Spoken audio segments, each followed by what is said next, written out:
ആ 2 മക്കളെ കൊല്ലാൻ കഴിഞ്ഞില്ലല്ലോ എന്നുള്ള സങ്കടം. ഇങ്ങനെയുള്ള ക്രിമിനലുകളെ സഹായിക്കുന്ന പോലീസും ഗവൺമെൻറ്റും ഈ സംസ്ഥാനത്ത് ചരിത്രത്തിലാദ്യമാണ് സത്യം പറഞ്ഞത്. ഇത്രയും ഭീകരമായൊരു അവസ്ഥ കേരളത്തിൽ ഉണ്ടായിട്ടുണ്ട്. ഇനി പറയുമ്പോൾ ഈ ഷെയറിന് പുറത്തിറങ്ങിയാൽ ഇതിനെ ചെയ്യാം. അപ്പോൾ ഇതിനൊക്കെ ഒത്താശ ചെയ്യുന്ന മന്ത്രിമാർ. ഇന്ന് ഒരു പ്രമുഖ പത്രത്തിലെ വാർത്ത എന്താ? എല്ലാം വെട്ടിക്കുറച്ചു. ക്ഷേമ പെൻഷൻ്റെ തുക വെട്ടിക്കുറച്ചു, വിധവ പെൻഷൻ വെട്ടിക്കുറച്ചു, സ്ത്രീ ശാക്തീകരണത്തിൻ്റെ എമൗണ്ട് വെട്ടിക്കുറച്ചു. എല്ലാം പകുതിയാക്കിയിരിക്കും. അതായത് അടുത്ത 1.25 വർഷം, അടുത്ത ഇലക്ഷൻ നടക്കുന്നത് വരെ നിങ്ങളുടെ ഒരു ഡിമാൻഡും അംഗീകരിക്കില്ല എന്നുള്ളതിൻ്റെ ഉദാഹരണമാണ് ഇന്ന് കാലത്ത് പത്രത്തിൽ വന്ന വാർത്ത. അതായത് നിലവിലുള്ള ക്ഷേമ പദ്ധതികൾ വെട്ടിക്കുറയ്ക്കുന്നൊരു സർക്കാർ. അവരെങ്ങനെ നാളെ നിങ്ങളെ സഹായിക്കും? എങ്ങനെ നിങ്ങളുടെ പ്രശ്നങ്ങൾക്ക് പരിഹാരം ഉണ്ടാക്കും? പക്ഷേ ഇവർക്ക് എന്താണ് താല്പര്യം? ബ്രൂവറി യൂണിറ്റ് തുടങ്ങാൻ. ആ താല്പര്യം എന്തുകൊണ്ട് അധ്യാപകരുടെ സംരക്ഷണം നൽകുന്ന കാര്യത്തിൽ ഉണ്ടാവുന്നില്ല? എന്തുകൊണ്ട് ഈ മയക്കുമരുന്ന് റാക്കറ്റിനെതിരെ നടപടിയെടുക്കുന്നില്ല? ബ്രൂവറി യൂണിറ്റ് എല്ലാത്തിനും കാശ് എന്നുള്ള വിചാരമില്ല.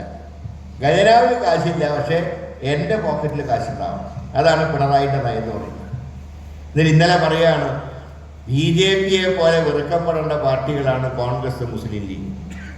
കോൺഗ്രസിന്റെ പ്രവർത്തനം കൊണ്ടാണ് അവർ ശോഷിച്ചു പോയത്. പിന്നെ മാർക്സിസ്റ്റ് പാർട്ടി ഇന്ത്യ മുഴുവൻ വളർന്ന് പന്തലിച്ചിരിക്കുക.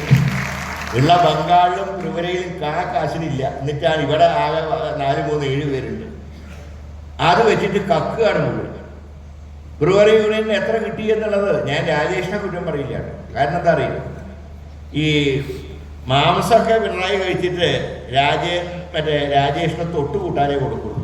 ഈ ചാറ് കഷ്ണം പിണറായി കഴിച്ചിട്ട് ചാറ് മാത്രം രാജേഷിന് കൊടുക്കും.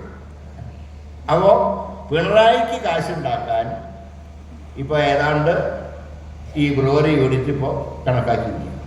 പക്ഷെ ഇവിടുത്തെ ഏറ്റവും വലിയ രസം, കൊക്കക്കോള യൂണിറ്റിനെതിരായിട്ട് സമരം ചെയ്തവരാണ് ബ്രൂവറിക്കെതിരായിട്ട് നിലകൊള്ളുന്നത്. ലാച്ചിമണയിലെ കൊക്കക്കോള ഫാക്ടറി സോഫ്റ്റ് ഡ്രിങ്കാണ്. ഇപ്പോൾ സോഫ്റ്റ് പോലെ ഇവർക്കൊക്കെ നല്ല ഹാർഡ് സാധനങ്ങൾ വേണം, നല്ല കിക്ക് വേണം. ആ രീതിയിലേക്ക് എത്തി ഇടതുപക്ഷ ജനാധിപത്യ മുന്നണി. ആ കൃഷ്ണൻകുട്ടിയാണെങ്കിൽ നോക്കി വെള്ളമിറക്കുക. കഷ്ണം പിണറായി കഴിക്കും, ചാറ് രാജേഷ് നക്കും. ഇത് രണ്ടിനും കഴിയാതെ പാവം കൃഷ്ണൻകുട്ടി നോക്കിയിരിക്കും. ഇങ്ങനെ ഗതികേടുണ്ടോ കേരളത്തിലെ ഇടതുപക്ഷ മുന്നണിയിലെ ഘടകകക്ഷികൾ? CBIക്കാരനാണെങ്കിൽ കാശ് തൊടാനും കിട്ടില്ല. അതുകൊണ്ടാണ് അവർ അത്യാവശ്യം മരം മുറിച്ചൊക്കെ വെക്കുന്നത്, മുട്ടിൽ മരം മുറി കാര്യങ്ങളാണ്. അപ്പോൾ ചുരുക്കി പറഞ്ഞാൽ കൊള്ളക്കാരുടെ കേന്ദ്രമാണ് കേരളത്തിലെ ഇടത് സർക്കാർ എന്നാണ് ഇതിൻ്റെ എല്ലാത്തിൽ നിന്നും നമുക്ക് വ്യക്തമാകും. അതുകൊണ്ട് തന്നെ ഞാൻ ഒറ്റ കാര്യം നിങ്ങളോട് പറഞ്ഞു. തിരുവനന്തപുരം നിങ്ങളുടെ ജില്ലാ സമ്മേളനത്തിൽ ഞാൻ പറഞ്ഞൊരു കാര്യമുണ്ട്. ഒരുപാട് ദുഃഖങ്ങൾ നിങ്ങൾ കഴിഞ്ഞ 9 കൊല്ലമായിട്ട് അനുഭവിക്കുന്നുണ്ട്. പക്ഷേ എലക്ഷൻ്റെ തലേന്ന് കഴിഞ്ഞ ഒരു കിറ്റിൻ്റെ മോഡൽ, നിങ്ങളുടെ അല്ലെങ്കിൽ ശമ്പള പരിഷ്കരണത്തിൻ്റെ ഒരു ആദ്യഘട്ടോ ഇതൊക്കെ ഇലക്ഷൻ്റെ തലേന്ന് ചിലപ്പോൾ തന്നു വരും. അത് കണ്ട് ഇവരെല്ലാം മനസ്സ് മാറി. ഷൈൻ്റെ മനസ്സ് മാറി എന്ന് പറയുന്നത് പോലെ പിണറായിൻ്റെ മനസ്സ് മാറി എന്ന് നിങ്ങൾ വിചാരിച്ചാൽ ഞാൻ മുന്നറിയിപ്പ് നൽകുന്നു.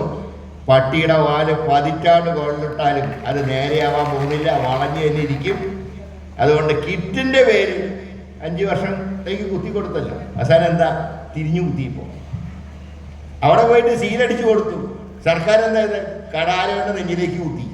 അതുകൊണ്ട് ആ അനുഭവം ഉണ്ടാവണം. ഒരിക്കലും പിണറായിയുടെ വാരിക്കുഴിയിൽ കാട്ടാന വീഴുന്ന പോലെ വീഴരുത് എന്ന് മാത്രമേ ഞാൻ പറയുന്നുള്ളൂ. അതുകൊണ്ട് തന്നെ ഇന്നലെ ഞാൻ പറഞ്ഞല്ലോ, മലയോര സമരജാഥ കർഷകർ പറയുന്നത് ആദ്യമായിട്ടാണ് ഞങ്ങൾക്ക് വേണ്ടി ഒരു മുന്നണി സമരം ചെയ്യുന്നതാണ്. അതുകൊണ്ടാണ് വലിയ ആവേശം. കാരണം വന്യമൃഗങ്ങളെ കൊണ്ട് ജീവിക്കാൻ വയ്യ മനുഷ്യന്. വന്യമൃഗങ്ങളെയും കുറ്റം പറഞ്ഞുകൊണ്ട് വന്യമൃഗങ്ങൾ പറയുന്നുണ്ടാവുക എന്താ അറിയോ, ഞങ്ങളെക്കാൾ ദുഷ്ടൻ ഈ സെക്രട്ടേറിയറ്റിൽ ഇരിക്കുമ്പോൾ ഞങ്ങളൊക്കെ കാട്ടിൽ കഴിയേണ്ടവരാണോ എന്നാണ് വന്യമൃഗങ്ങൾക്ക് അവസ്ഥ. ഒരു സ്ത്രീനെ കടുവ കടിച്ചു കൊന്നിട്ട് വെടിവെക്കാൻ തോക്കുണ്ട്. വെടിവെക്കാൻ ഉത്തരവിട്ടു. ഉത്തരവിടെ വെടിവെക്കാൻ സാധനം വേണ്ടേ? അതും സ്റ്റോക്കില്ല. അവസാനം മന്ത്രി കോഴിക്കോട് ഒരു ഹിന്ദി പാട്ട് പാടിയപ്പോൾ കടുവ ആത്മഹത്യ. അതല്ലാതെ കടുവേനെ ആരും വെടിവെച്ച് വന്നൊന്നുമല്ല, കടുവ ചത്തുപോയതാണ്. അപ്പോൾ മനുഷ്യന് രക്ഷയില്ലാത്ത ഈ സംസ്ഥാനത്ത് അധ്യാപകർക്കും രക്ഷയില്ല, കുട്ടികൾക്കും രക്ഷയില്ല. ബ്ലേഡ് മാഫിയ, മദ്യ മാഫിയ, മയക്കുമരുന്ന് മാഫിയ, ഇവരെ കൊണ്ട് കേരളം പൊറുതി മുട്ടിയിരിക്കുകയാണ്. കേരളത്തിനെ ഒരു ഭാർഗവീ നിലയമാക്കിയ പിണറായി സർക്കാരിനെ താഴെ ഇറക്കുക എന്നുള്ള ലക്ഷ്യമാണ് ഇനി എൻ്റെയും നിങ്ങളുടെയും മുമ്പിൽ ഉണ്ടാവേണ്ടത്. അതിന് ശക്തമായി സംഘടന മുന്നോട്ട് നീങ്ങണം. ഒരു സംശയവും നിങ്ങൾക്ക് വേണ്ട. UDF സർക്കാർ വന്നാൽ നിങ്ങളുടെ എല്ലാ ആനുകൂല്യങ്ങളും തീർച്ചയായിട്ടും തിരിച്ചു നൽകും എന്നുകൂടെ സൂചിപ്പിച്ചുകൊണ്ട് അടുത്ത വർഷത്തെ സമ്മേളനത്തിൽ കൂടുതൽ ഇപ്പം തന്നെ ഏറ്റവും നല്ല രീതിയിൽ നിങ്ങൾ സമ്മേളനം നടത്തി. അടുത്ത വർഷം ഇതിലും ഭംഗിയായി നടത്താൻ നിങ്ങൾക്ക് കഴിയട്ടെ എന്ന് മാത്രം പറഞ്ഞുകൊണ്ട് എല്ലാവിധ വിജയാശംസകളും നേരുന്നു. എല്ലാവർക്കും എൻ്റെ വിനീതമായിട്ട് നമസ്കാരം.